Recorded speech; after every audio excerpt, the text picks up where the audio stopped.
In today's video, I am going to be giving you a couple of very easy basketball motion offenses for your youth basketball team. The first offensive set is going to be a 4-out, 1-in, and the second one is going to be a 5-out offense. Really quickly, go check out my complete guide to the 5-out offense down in the description below.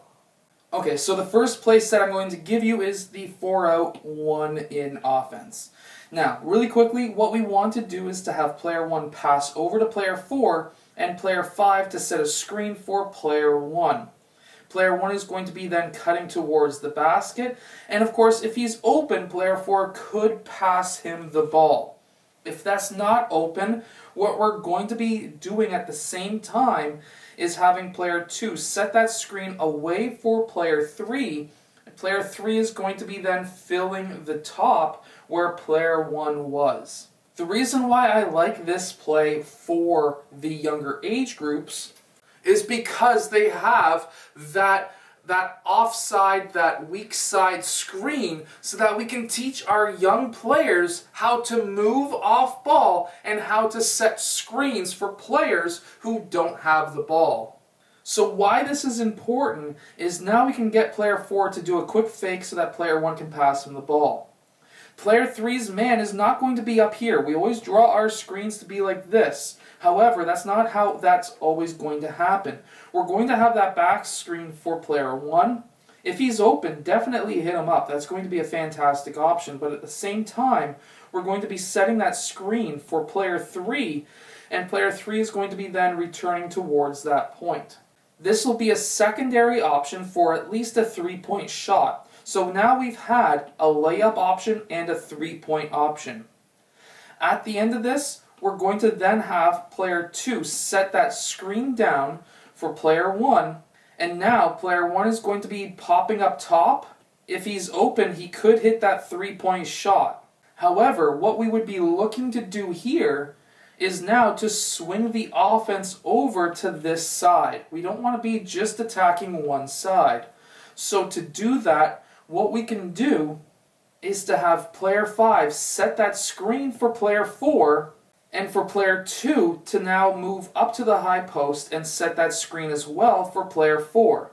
Player 4 is going to be using that staggered screen, and player 5 is going to be then popping out towards the opposite side.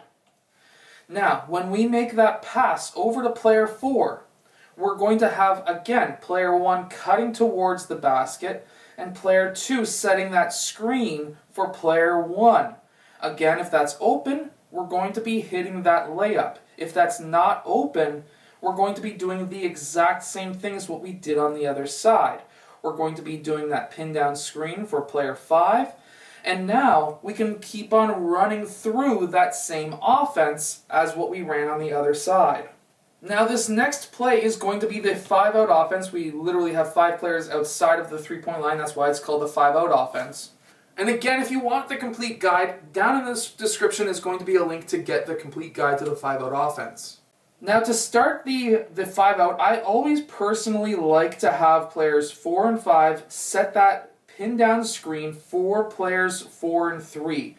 4 and 3 are going to be popping up, and the reason why I prefer to have that pin down is because it's a very dangerous pass if there's a pressure defense from the point to the wing. So that will basically open up free passes to the wings, and at this point player 1 can make a decision onto which side to pass the basketball to.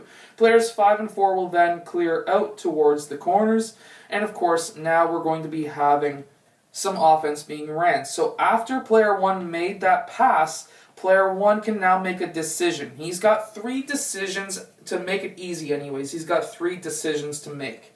He can cut towards the basket, he can screen for the player he passed to, or he can screen away. And that's going to be the same options that we give each of these players. Whoever makes a pass has to then cut, screen for, or screen away. If player 1 cuts towards the basket, then if he's open, hit him up for a layup. If he's not, player 2 is going to fill, player 4 is going to fill up, and player 1 is going to fill out.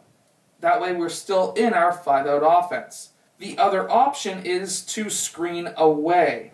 Now, if that happens, we're going to have player 1 screen away. Player 2 is going to be filling that spot up top. After that screen, player 1 is going to be rolling towards the basket. So that essentially gives player 3 two different options to either pass for a 3 or pass for a layup if it's open. Obviously, if player 1 gets that ball and he collapses the defense, he can kick out for 3s. So that's always options. We always want our players to think for themselves. And then, of course, if nothing's open, then player 1 would fill out and player 4 would then pop up, and we would still be in our 5-out offense. Now, instead of screening away, player 1 could screen for player 3, and when that happens, player 3 could use that screen. When player 3 uses that screen, player 1 is going to be rolling towards the basket, could hit him up for that layup, and player 5 is going to be popping up top. Now, the reason why we want to really look and have player 3 scan that court is because if player 1's open, that could be a layup. If player 5's man was popping down to play help defense, that leaves player 5 absolutely wide open for a 3, and this is why player 5 are centers. They need to be able to shoot. Everyone needs to be able to shoot these days. And then, of course, if nobody's open, player 1 pops out. We're still in our 5-out offense. We can still run through the same exact play, essentially. However, there's one more thing I really want to show, and that is what happens on the opposite side of the court and what can we get our players to do afterwards. So what I'm trying to say now is once there's a play starting to happen on the other side of the court, if there's players standing around on the opposite side doing nothing, it gets boring. They need to find ways to get each other open, and this is what they could do.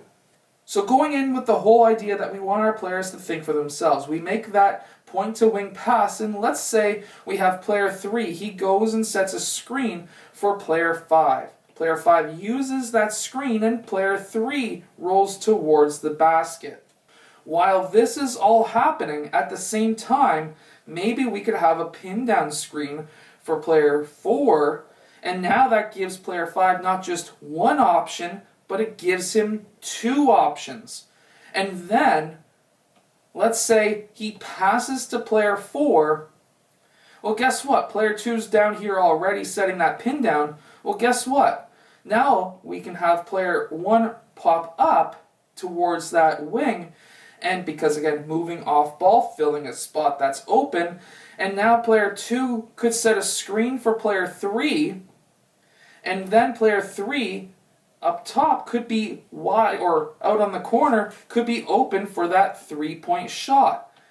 Now, we have player 2 in that low post. He could then clear out towards the opposite side, and we're still in our 5-out offense.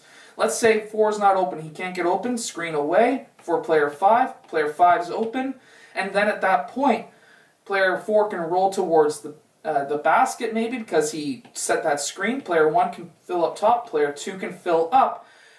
Player 3 made that pass. What can player 3 do? Well, guess what? Player 3 could now set that screen for player 5. Player 5 could use that screen. Player 1 is filling up top. Player 2 is filling up top. Player 4 is filling across. And now, what we could have is player 3, he could be rolling towards the basket. And now this is giving so many different options, because now let's say we pass to player 3 and there's help defense. We can kick that ball out for a 3-point shot. Player 4 may be able to see that, and he may be able to cut back door quickly for a layup. There's so many different options, and we want our players to think for themselves. So the nice thing with the 5-out offense is we can initially teach our team some simple concepts, and then we can say to them, these are our 3 simple concepts that we're going to be running at this point in time. However, now I want you to just basically, if you've got nothing to do for at least 2 seconds, if you're counting in your head for 2 seconds and you stood in the same spot and did nothing, I want you to go set a screen for somebody. Whether it's a player who's cutting towards the rim and was not open, you can set a quick pin down for him popping out for a 3. You could go set a pin down screen for the corner player who's on your side, who both of you have been doing nothing for a bit of time, and now you can get each other open. Just think for yourselves. Try to get each other open. And this second portion could take some time to learn. However, if you give them 3 basic concepts to run during games, they can eventually learn how to essentially just run an offense themselves, almost like a freelance style offense, and it's going to look absolutely fantastic once they start working together as a team. I hope that this video has helped you. Make sure to go check out my complete guide to the 5-out offense down in the description below, and I'll see you guys again next time.